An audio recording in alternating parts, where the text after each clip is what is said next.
चोट लगने पर कैसे पहचानना है। कल हमने पढ़ा था सिर की चोट का उपचार, आज है सिर की हड्डी का उपचार। अब हड्डी में चोट है तो कैसे पता लगेगा, सूजन है, दर्द है और क्या होगा, ना यहाँ कंपन होगा ना हिलेगा। मगर जहाँ चोट है ना वहाँ 2 उंगली का दबाव बनाना है।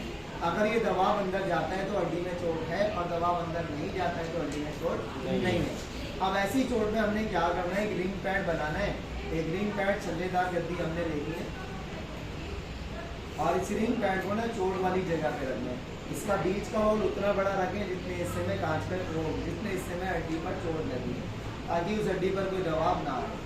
इसके बाद इस पट्टी को, तिकोनी पट्टी को लेना है और इस रिंग पैड को यहाँ बांध देना है। बांधने का तरीका सेम रहेगा हमारा बल्ब की तरह है।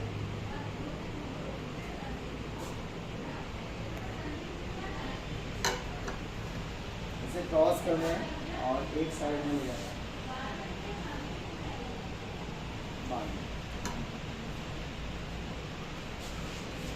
और ये लूज है, टाइट करने के लिए ये जो हमारा पॉइंट है इसको ठीक से टाइट, ठीक है जी, समझ आया सभी को। अब एक तो हमने ये फर्स्ट एड दी है, इसलिए दी है सिर की हड्डी की चोट के लिए, और दूसरा हमने जुगाड़ किया है। जुगाड़ किस चीज़ का है, अगर किसी के पास हेलमेट ना हो तो चलान से बचने का जुगाड़। सरदार भी बनाते हैं हमने, छोटी सी शेविंग है, छोटी सी जूड़ी है, शुरुआत है। मैं भी ऐसा मजाक में कभी करना नहीं, पकड़े गए तो पिटेंगे बहुत। दूसरा, हेलमेट हमारे खुद के लिए होता है, किसी और के लिए नहीं। इनकी जो पग है ना वो इतनी मजबूत है कि हेलमेट भी उतनी मजबूत ही नहीं है, ठीक है, इसलिए ज़रूरी नहीं। और बिठाएगा भी नहीं, आएगा भी नहीं, आएगा भी नहीं। बाकी इसके अलावा देखिए, इस जगह पर कभी भी हेलमेट के बिना ड्राइव ना करें। हेलमेट आपके लिए बनाया गया है, ना कि चलान के लिए। चलान से बचने के लिए हेलमेट ना पहने, ज़िंदगी बचाने के लिए हेलमेट पहने। ये शरीर एक कंपनी है और ये कंपनी को चलाने वाला बॉस है। इस कंपनी के किसी भी एम्प्लॉय को चोट लगे, सिर्फ वही एम्प्लॉय काम नहीं करेगा जिसे चोट लगी है, और कंपनी के बॉस को चोट लगी तो पूरी कंपनी बंद होगी। इसलिए बॉस की सेफ्टी के लिए हेलमेट पहने। अगर इनकेस कोई एक्सीडेंट आपको रास्ते में मिलता है और उस एक्सीडेंट में हेलमेट गाय के सिर पर है तो कभी भी किसी का हेलमेट उतारना नहीं है, उसे हेलमेट के साथ ही अस्पताल ले जाना है। बहुत सी जगह ये सीन देखा गया है, हेलमेट को निकालने से सिर का इतना हिस्सा ना हेलमेट के अंदर आया, और जहाँ ये हेलमेट अंदर गया तो ये फटे हुए तरबूज की तरह दिखेगा। जहाँ ये तरबूज फट गया ना वहाँ इसे कोई भी नहीं बचा सकता। इसलिए ना आपने इसे हेलमेट को कवर रखना है। ये तो चलो दूसरे के लिए रहा, आपके खुद के साथ भी कभी कोई हादसा हो जाए, आप गिर जाए और आपका सिर ज़मीन में टकराए या डिवाइडर में टकराए, तो आपने ना 5 मिनट तक होश में है, आप बात भी कर रहे हैं, फिर भी 5 मिनट तक आराम से एक जगह बैठे रहना है। उस 5 मिनट के बाद अपने हेलमेट के अंदर और या अपनी नाक के पास हाथ डाल के देखना है कुछ लिक्विड तो नहीं निकल रहा है। अगर निकल रहा है तो आपको एज इट इज़ हॉस्पिटल जाना है, हेलमेट नहीं उतारना है। ये भी सीन कई जगह देखा गया है कि जो लोग गिरते हैं और वो लोग खड़े भी हो जाते हैं, होश में भी हैं, बात भी कर रहे हैं, मगर उन्होंने जब अपना हेलमेट निकाला, खुद ने निकाला, तब भी सिर अलग हो। ऐसा भी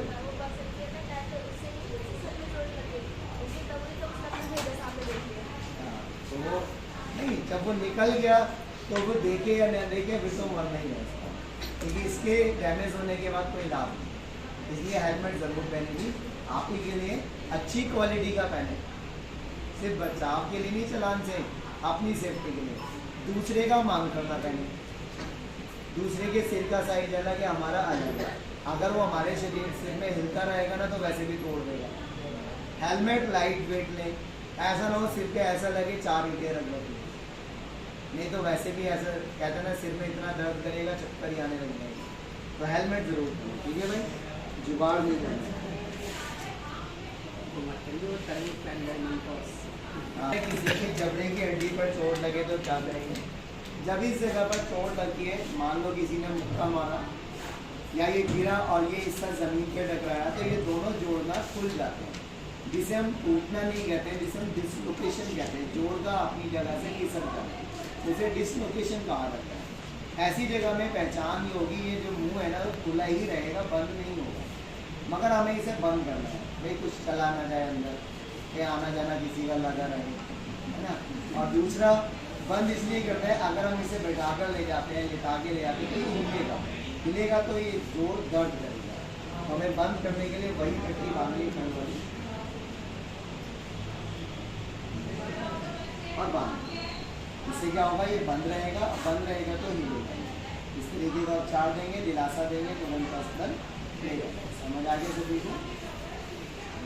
ठीक है, अब करें।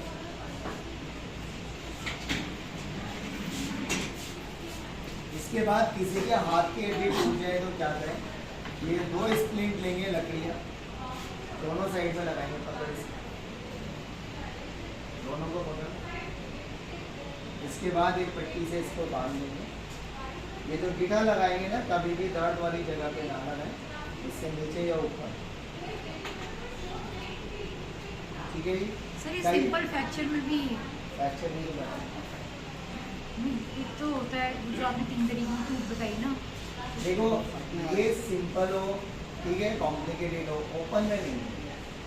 जहाँ हड्डी निकल आती है बाहर, वहाँ रिंग पैड लगाएंगे, वहाँ एक नीचे सपोर्ट लगाएंगे और जहाँ से निकली है वहाँ रिंग लगाएंगे, वहाँ एक ही सपोर्ट है। क्योंकि कोई भी चीज़ जो अंदर से बाहर आई है, बाहर से अंदर है, उसमें रिंग लगाएंगे। तो हमने दोनों साइड में सपोर्ट दिया। क्या ये हड्डी जो टूट गई है मूव करेगी? फिक्स हो गया। अब इसे ऐसे ही ले जाए, शहनशाह बना के ऐसे लटका के ले जाए। सर टांग की इसको ना झोलियों में लटकाना है। तो 3 प्रकार की झोली है बाजू लटकाने की, काफ एंड कॉलर, तिकोनी झोली।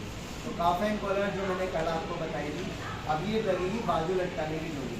तो तिकोनी पट्टी को ऐसे पकड़ना है, एक हाथ में पॉइंट, एक हाथ में एंड। पॉइंट को हाथ की तरफ और एंड का पकड़ना गर्दन में डालना। पहले इस तरीके से पट्टी को बिछा दे पूरी तरह। उसके बाद पॉइंट को अंदर दबाएं, हाथ को 90 डिग्री पे फोल्ड करें। उसके बाद नीचे वाले एंड को उठाएं और ऊपर वाले एंड से लगाकर इसको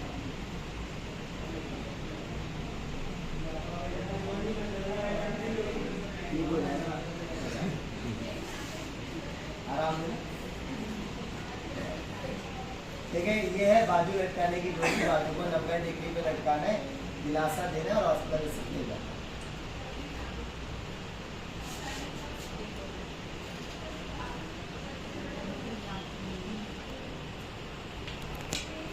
इसके बाद अगर किसी की एल्बो में चोट लगे तो क्या करेंगे? अगर स्प्लिंट है तो दोनों को लगा देंगे, नहीं है तो शरीर के साथ ही हाथ को बांध देंगे। जब एल्बो में चोट आती है तो हाथ बैंड नहीं हो सकता, उसे सीधे ही रखना है। तो सीधा शरीर के साथ रखना है और शरीर से बांध देना। कुछ ना मिले तो बेल्ट खोल के ना बेल्ट को ऊपर से बांध, और बेल्ट भी ना पहनी हो तो पैंट खोल के पैंट में ही दबा। मकसद हाथ को ना शरीर से चिपका कर। यही काम जो है ना कंधे की चोट में करते हैं। कंधे में भी डिसलोकेशन होता है, कंधे का जोड़ खिंचाव से हट जाता है, और जब ये खुल जाता है तो ये हाथ जो है वो नीचे ही लटका रहता है।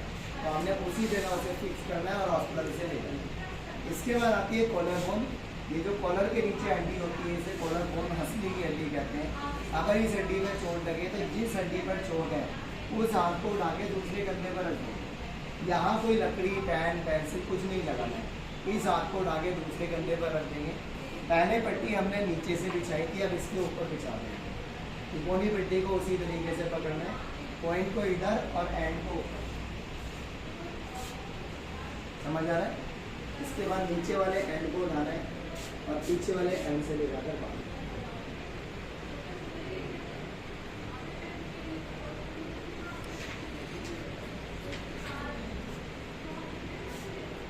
सही नहीं लग रहा?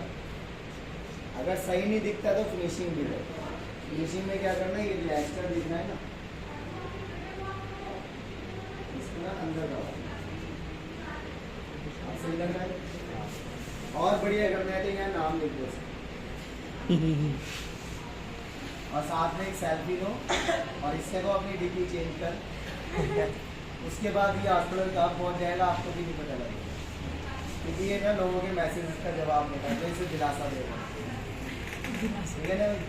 तो ये 3 झोलियाँ होती हैं। झोलियाँ 3 प्रकार की हैं। बाजू लटकाने की, काफ एंड कॉलर, तिकोनी झोली। इसे झोली कहते हैं, लटकने कहते हैं और सीलिंग कहते हैं। ये 3 नाम है, एग्जाम में कोई भी नाम आ सकता है।